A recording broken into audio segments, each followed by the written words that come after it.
May 1945. Germany lay in ruins, its women prisoners of war flooding British camps. Amidst the chaos, a peculiar order echoed through the Nissen huts. "Show me your feet." What seemed a bizarre medical check soon became a crucible of truth, exposing not just physical hardship, but the hidden identities of those who served the Third Reich. The unexpected command brought many to tears, but for reasons far more complex than anyone initially imagined. The spring of 1945 in northwest Germany was a bleak affair, even for victors. May brought a persistent, chilling dampness, the air thick with the smell of wet earth and distant smoke. British POW processing camps, hastily erected near the Rhine, were a testament to the sheer scale of Germany's collapse.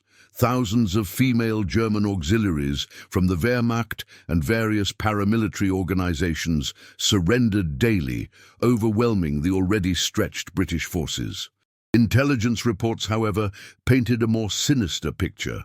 Amidst the regular personnel, members of the notorious SS Helferinnen, the female auxiliaries of the SS, were attempting to melt away, their uniforms discarded, their pasts concealed. The British command was desperate to identify them, particularly those involved in concentration camp operations, but conventional methods were proving inadequate. The specific dilemma emerged from a crucial intelligence discovery. British officers learned that SS auxiliaries, particularly those in elite units, received superior leather boots. These boots, designed for durability and comfort during extended periods of duty, left distinctive wear patterns on the feet of their wearers. Subtle but consistent pressure marks, calluses, and even specific toe deformations. Regular Wehrmacht personnel, by contrast, were issued inferior, mass-produced footwear that caused different, less uniform patterns of wear. The problem was how to exploit this without resorting to invasive searches that would undoubtedly violate the Geneva Convention, risking international condemnation and further complicating an already delicate post-war situation. Into this maelstrom stepped Captain Margaret Thornton, a formidable 34-year-old from Manchester, whose sharp intellect had seen her transition from a schoolteacher to a highly effective intelligence officer. She was joined by Lieutenant James Hartley, 28, a medical corps officer from Liverpool with a keen interest in forensic analysis, whose quiet demeanor belied a sharp, methodical mind. Their initial meeting in a cold, corrugated iron Nissen hut, the air thick with the smell of stale tea and damp wool, saw them poring over intelligence reports. Their proposal, to use foot inspections as an identification method, was met with immediate skepticism from senior officers. "Undignified," one brigadier scoffed, "and utterly impractical. We're not running a bloody chiropody clinic." The catalyst for change arrived with a shocking failure. A female SS officer, later discovered to have been deeply involved in concentration camp administration, successfully infiltrated a group of regular prisoners and was nearly transferred before an informant, by sheer chance, identified her. The near miss was a stark reminder of the stakes. Heated debates erupted in command tents, the air thick with cigar smoke and frustration. Thornton, with her characteristic tenacity, argued her case, backed by Hartley's meticulous medical explanations of how specific boot types affected foot morphology. Eventually, and with considerable reluctance, final authorization was granted. The order, drafted with careful wording to avoid explicit mention of SS identification, simply stated, "All female prisoners will be required to remove footwear for medical inspection." The operation, born of desperation and ingenuity, was set to begin, despite the institutional resistance. The implementation of the inspection protocol was a brutal confrontation with reality. The campgrounds, already a quagmire from the relentless April rain, became even more miserable. Makeshift inspection stations were hastily erected in converted barns. The air inside, thick with the smell of damp straw and unwashed bodies. The pressure was immense, processing between 200 and 300 women daily, with intelligence reports suggesting dozens of SS members were hiding in plain sight. Command demanded results within 2 weeks before the scheduled mass transfers of prisoners began, adding an almost unbearable urgency to the task. Challenges mounted from every direction. Linguistic barriers proved significant, with many prisoners speaking only German dialects, making communication difficult even for the few British interpreters available. Psychological resistance was palpable. Women, traumatized by defeat, captivity, and the sheer uncertainty of their future, often reacted with suspicion or outright defiance. Logistical nightmares plagued the operation.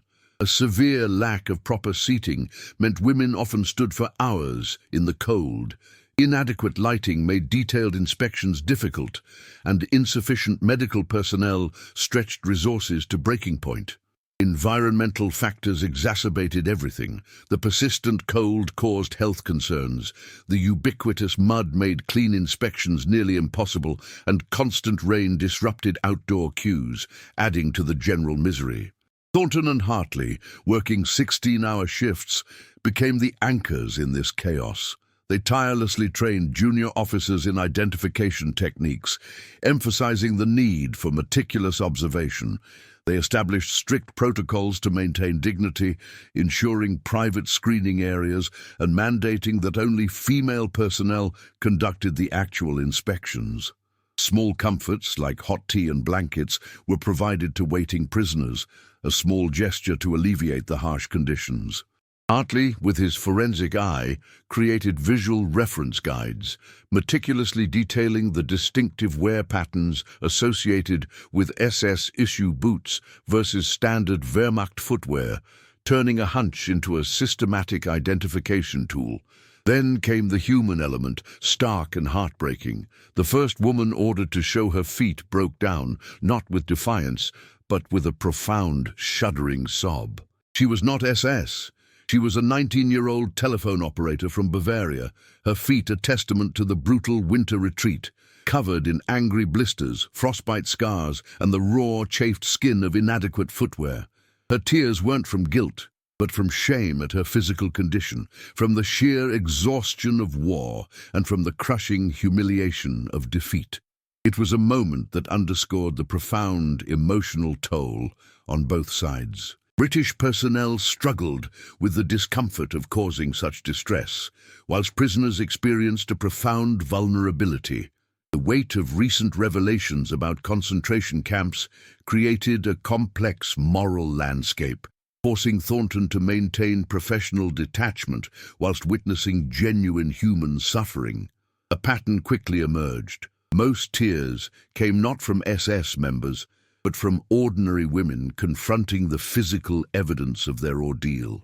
Damaged feet showing signs of malnutrition, severe frostbite, forced marches, and inadequate medical care became an inadvertent, painful documentation of the Wehrmacht's collapse.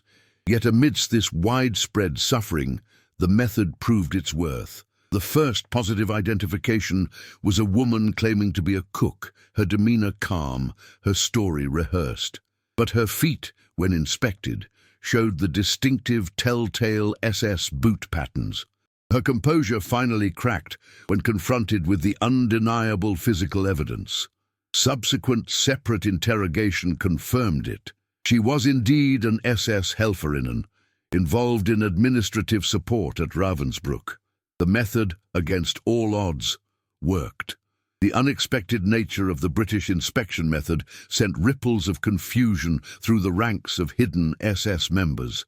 Intelligence intercepts, painstakingly gathered from various sources, revealed a profound bewilderment. SS training, meticulous in its preparation for capture, had never accounted for this. Their doctrine emphasized document destruction, the crafting of watertight cover stories, and the disposal of incriminating uniforms. But never, not once, had it considered that their footwear, or rather the physical impact of their footwear on their bodies, would betray them. It was an oversight of monumental proportions. This created a significant doctrinal conflict.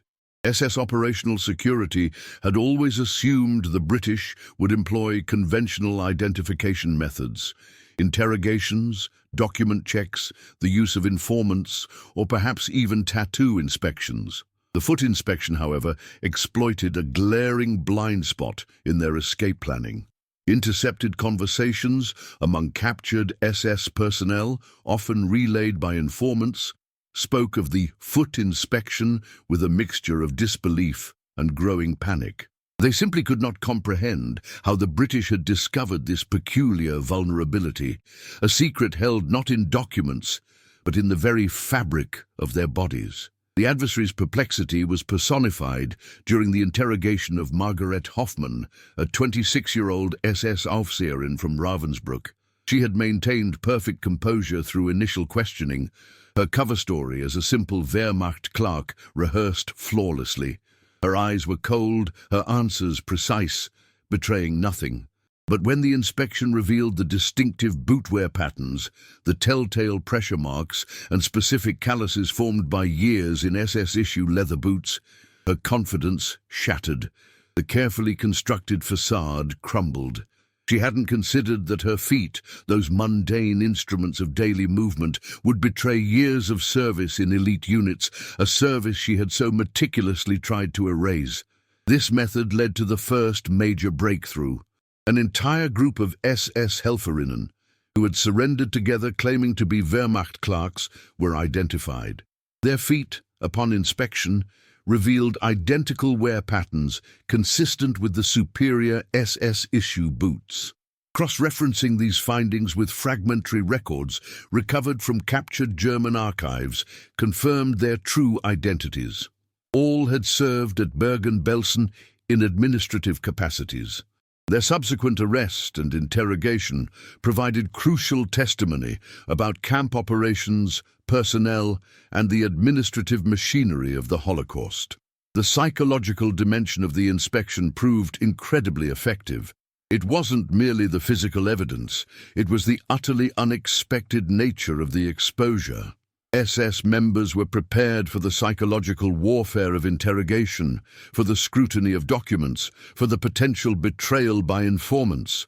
They were not prepared for their own bodies to testify against them. The mundane detail of worn feet, a part of themselves they had never considered incriminating, became irrefutable evidence, a silent witness to their past. The effectiveness grew exponentially. Within 3 weeks, 47 SS Helferinnen were identified among thousands of prisoners processed. The success rate was astonishing. 94% accuracy, confirmed through subsequent interrogation and the recovery of additional documents. The false positive rate was less than 3%, making the method more reliable than informant testimony or even the often forged document analysis. Word of the foot inspection spread through the prisoner camps like wildfire. Some SS members attempted crude countermeasures, deliberately injuring their feet, wearing multiple layers of socks to alter wear patterns. But these desperate attempts only drew suspicion, making them easier to identify. The simplicity of the method made it nearly impossible to defeat without self-mutilation. It was not without its moral complexities. Not all identified SS members were directly involved in atrocities. Some were clerks, telephone operators, or administrative staff who genuinely hadn't participated in or witnessed the horrors of the camps. Yet their identification proved crucial for intelligence gathering. They provided invaluable organizational details, names of superiors, and operational procedures that helped the Allies piece together the vast, intricate administrative machinery of the camp system. The operation's success lay not in technological sophistication, but in exploiting an unexpected vulnerability. SS operational security, comprehensive in its scope, had overlooked the mundane. The feet that had marched in elite boots now testified silently but powerfully to service in criminal organizations. By the summer of 1945, the Show Me Your Feet operation concluded. Final statistics revealed its profound impact. 89 SS Helferinnen were identified through foot inspections among approximately 12,000 female German POWs processed. A remarkable 91% of these identifications were subsequently confirmed through further investigation, interrogation, and the recovery of corroborating documents. The lives impacted were significant. Testimony from identified personnel contributed directly to 23 war crimes prosecutions and provided crucial, previously unknown evidence about camp administrative structures, helping to identify additional perpetrators who might otherwise have escaped justice. The immediate aftermath left an emotional toll on the British personnel who conducted the inspections. Captain Thornton's final report to command, whilst detailing the operation's undeniable success, also noted the psychological cost. "We identified the guilty, but we also witnessed the physical evidence of a nation's collapse written on the feet of ordinary women." The inspections had inadvertently documented not just SS service, but the broader human cost of the war's brutal final months, a stark reminder of widespread suffering. The operation profoundly transformed understanding within military intelligence. It proved that war crimes investigation required unconventional thinking, a willingness to look beyond established protocols. Traditional methods, documents, testimonies, informants were valuable but often incomplete or compromised. Physical evidence, even something as mundane as footwear patterns, could provide irrefutable proof when conventional evidence was destroyed or meticulously concealed. This insight was revolutionary. The lasting impact on military intelligence was significant. The foot inspection protocol was meticulously documented in classified reports, studied by intelligence services across the Allied nations, and subsequently incorporated into POW processing procedures for future conflicts. The core principle that physical evidence of service could persist even when documents were destroyed or identities fabricated, influenced post-war investigations across Europe, particularly in the hunt for fugitive war criminals. The protagonists' fates reflected their unique contributions. Captain Thornton, after the war, returned to teaching in Manchester, but her exceptional skills were not forgotten. She was quietly recruited by the nascent War Crimes Investigation Unit, applying the lessons learned from the foot inspections to broader investigations. Her expertise in unconventional identification methods proved invaluable in tracking elusive SS members through the late 1940s. Lieutenant Hartley continued his distinguished career in military medicine, later publishing academic papers on forensic identification techniques, carefully omitting the classified wartime applications, yet subtly influencing the field. The broader historical legacy of the operation remained largely obscured for decades. It remained classified until 1972, when documents were partially declassified, offering tantalizing but incomplete references to systematic foot inspections in fragmentary records of POW operations. Full details only emerged in the 1990s, when complete files were finally released to the public, revealing the full scope of this ingenious method. The rediscovery was spearheaded by Dr. Sarah Mitchell, a Cambridge historian researching women's experiences in POW camps.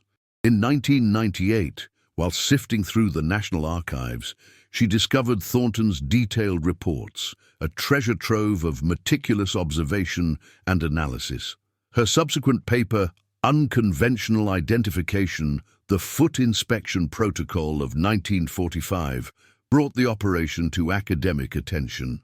She even interviewed 3 surviving British personnel who participated, including a 94-year-old nurse who vividly remembered the day we checked thousands of feet and found the guilty by their boot marks. The human dimension of this legacy is crucial. The operation illustrated the profound complexity of post-war justice. The women who cried when ordered to show their feet weren't all guilty. Indeed, most were ordinary soldiers confronting the physical evidence of their ordeal. But among them were those whose service supported systematic murder and their identification was a crucial, if painful, step towards justice. The cultural impact of the Show Me Your Feet operation was significant within military circles. It became a case study in military intelligence training, an example of creative problem-solving under severe resource constraints, and a powerful demonstration that simple, practical methods could succeed where more sophisticated approaches failed. It validated a particular aspect of the British approach to warfare: improvisation, practical thinking, and a willingness to break conventional patterns when circumstances demanded. The moral lessons were equally profound. The operation succeeded because it was both humane and effective. Protocols were established to maintain dignity whilst achieving critical security objectives. The method was invasive but not cruel, thorough but not degrading. It represented the best of British military culture: determination tempered by decency, effectiveness balanced with humanity. The Show Me Your Feet order reduced women to tears not primarily through cruelty, but through the profound vulnerability of exposure. For the innocent, it meant confronting the physical evidence of their suffering. For the guilty, it meant their carefully constructed lies crumbling before an undeniable physical truth. The operation proved that ordinary people could accomplish extraordinary things when necessity demanded innovation, that a nation's character showed not just in victory, but in how justice was pursued afterward, and that sometimes the simplest methods, looking at worn feet rather than complex interrogations, could reveal truths that sophisticated approaches missed.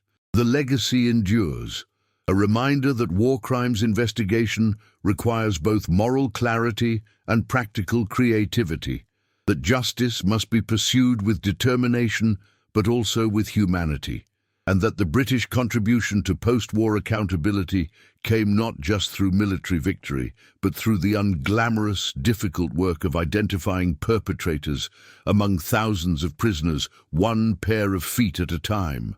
Found this untold story fascinating? Subscribe for more gripping historical accounts. Share your thoughts on this unique approach to post-war justice in the comments below.